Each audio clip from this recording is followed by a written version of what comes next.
Okay. All right. So, lesson today, series circuits. We're going to start with the basic series circuit. We're going to move up from there. Okay. Here's our basic block diagram that has everything you have to have in a circuit. We need to have a power source. On this one, it's a battery. There's our 12-volt battery. Okay, symbol for a fuse. Okay, we're going to have a fuse. We should have some form of circuit protection. Does every circuit have it? No, but it's there. We need to have a way to turn that circuit on and off. Switch. This switch is open. This switch is closed. Okay, I'm going to draw the switch and the fuse in this diagram, but from afterwards, we're just going to skip it to make the drawing look a little bit neater.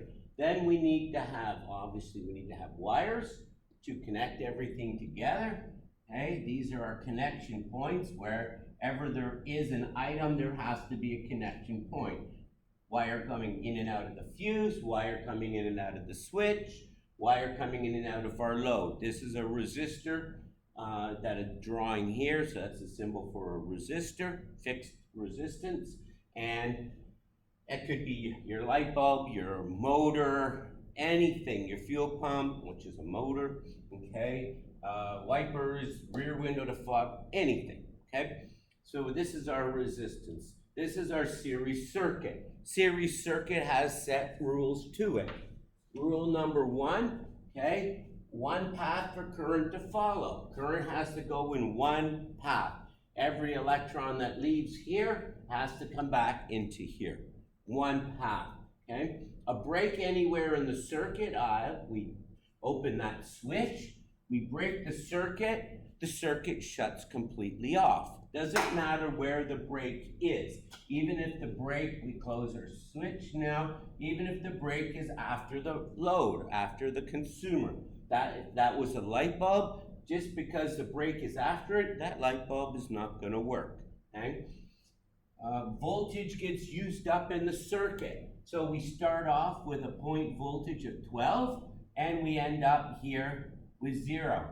And the 0 is always after the last load or resistor that's in this circuit. So our 0 would actually start at this point there. Okay? Current is equal throughout in the circuit.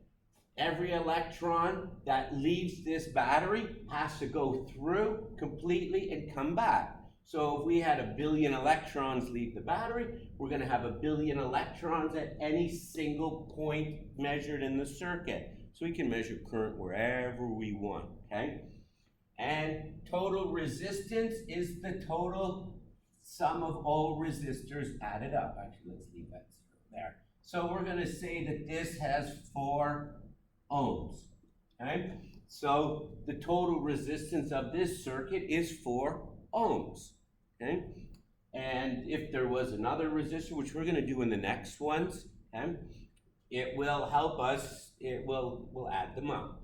So Ohm's law is this triangle E, I, and R. Everybody, once you're doing math and we're doing the formulas, we're going to draw that on the board. E, I, and R. Okay? E is voltage, I is current, R is resistance. The numbers are up on the board right now. We have 12 volts, total volts. We only have one voltage supply. We have 12 volts on this circuit. Resistance is 4 ohms. We have 4 ohms resistance. Okay? And here we have current. Current, there's no current number on the circuit. So current is measured anywhere in the circuit because current is equal throughout. But what we'll do is we're going to put our little amp meter in here. Amps needs to be measured in series. So that means that all the current's going to go in and through and out through that amp meter, okay? So by using Ohm's law, we can determine what the current is, okay? E, I, we need to find I, so we put our hand over the I. I is E divided by R, E divided by R. So I equals E divided by R, okay? I equals, what am I putting 3? 12 divided by 4, I equals 3. 12 divided by 4, 8, 12, 3. There's going to be 3 amps flowing through this circuit. Okay? 3 amps. 3 amps will leave the battery. 3 amps will go through the circuit, through the resistor, continue through, come back. Voltage will come through everything that's got no resistance, come to here, 12. This is the only resistor. It's going to use up all the volts. We're going to have 0 here. So that gives us, this is a measurement for voltage drop. This is going to drop 12 volts of voltage, all of it.